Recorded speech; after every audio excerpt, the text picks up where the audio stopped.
Hello everyone. সকলোকে আন্তৰিক স্বাগতম জনাইছো। Grade 3 Non-Technical Director of Medical Education or যিটো এক্সাম 30 মাৰ্চত হ'ব লগা আছে সেই এক্সামটোৰ আগত এখন অফিচিয়ালি নোটিফিকেশন প্ৰকাশ পাইছে। সেই নোটিফিকেশনখনত কি আছে কমপ্লিট আলোচনা এই ভিডিঅ'ৰ যোগেদি কৰা হ'ব। বলক ভিডিঅ'টো আৰম্ভ কৰোঁ। সো আমি নোটিফিকেশনখনলৈ আমি আহিছো। এই নোটিফিকেশনখন আহিছে 24 March. So notification khonot ase recruitment of various grade 3 non-technical post under establishment of the Director of Medical Education. Assam selection process. First point to hoise there will be a written test for selection of candidate for appointment against various advertisement grade 3 non-technical post. অৰ্থাৎ non technical grade 3 যিবোৰ advertisement বাহিৰ হৈছিল সেই সকলোবোৰ পোষ্টৰ এটা written টেষ্টৰ যোগেদি কেণ্ডিডেটসকলক সিলেকশ্যন কৰা হ'ব। First point. ছেকেণ্ড পইণ্টটো হৈছে কুৱেশ্যন পেপাৰখন MCQ টাইপ হ'ব, মাল্টিপল চইচ কুৱেশ্যন টাইপ হ'ব। 3 নম্বৰ পইণ্টটো হৈছে written examination shall be 100 marks, 100 মাৰ্কৰ ওপৰত ৰিটেন এক্সামটো হ'ব আৰু ডিউৰেশ্যনটো থাকিব 1 hour and 30 minutes. There will be 50 question with 2 mark for each question. প্ৰতিটো কুৱেশ্যনত 2 মাৰ্ক কৰি থাকিব, কুৱেশ্যন আহিব 50টা। There will be no negative marking for wrong answer. এটা সুন্দৰ পইণ্ট এটা দেখিবলৈ পাইছোঁ। There will be no negative marking. যদি কেণ্ডিডেট সকলে ৰং এনসাৰ দি দিয়ে তেতিয়াহ'লে তাত কোনো ধৰণৰ নেগেটিভ মাৰ্কিং নাথাকে।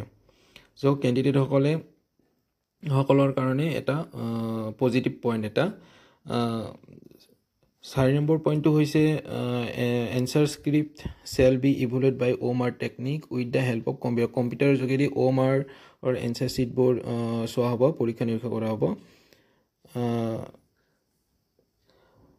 The question paper will be of up to class 10th standard and will include question on general knowledge, science, English and general mathematics.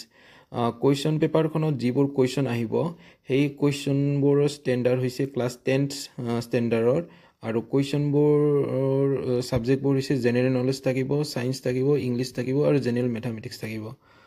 5 number পইণ্টত কোৱা হৈছে। 6 নম্বৰ পইণ্টত কোৱা হৈছে যে candidate shall be selected in the ratio' of 1:3 of the respective total number of post in the written test and the short list candidate shall be required to appear for skill test and document verification. Written test যিবোৰ কেণ্ডিডেটৰ clear হয় সেই কেণ্ডিডেটবোৰক এটা পোষ্টৰ এগেইনষ্টত 1:3 কৰি মাতা হ'ব skill test আৰু ডকুমেণ্ট ভেৰিফিকেশ্যনৰ কাৰণে। 6 নম্বৰ পইণ্টত 7 নম্বৰ পইণ্টটো বৰ বিশেষ এটা ইম্পৰ্টেণ্ট নহয়। 7, 8, 9, 10 নম্বৰ পইণ্ট অলপ চাবলগীয়া। All candidates are direct to follow all instruction written in their admit card. Candidate সকলৰ সিহঁতৰ এডমিট কাৰ্ডত এই ইনষ্ট্ৰাকশ্যনবোৰ দিয়া হৈছে, যিবোৰ ইনষ্ট্ৰাকশ্যনৰ নোটিফিকেশ্যন যোৱা 24 মাৰ্চত প্ৰকাশ পাইছে। 11 নম্বৰ পইণ্টটো হৈছে if there is a tie in the total mark the candidate scoring higher mark in the written examination will be placed higher in the merit list. চ' স্ক'ৰিঙৰ কাট অফৰ ওপৰত মেৰিট লিষ্ট দিয়া হ'ব। চ' এইখিনিও হৈছে যোৱা কালি প্ৰকাশ পোৱা চিলেকশ্যন প্ৰচেছৰ ওপৰত এটা নোটিফিকেশ্যন।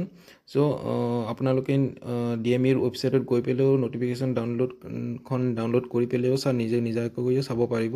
চ' এইখিনি আছিল নোটিফিকেশ্যনৰ পইণ্ট। ধন্যবাদ।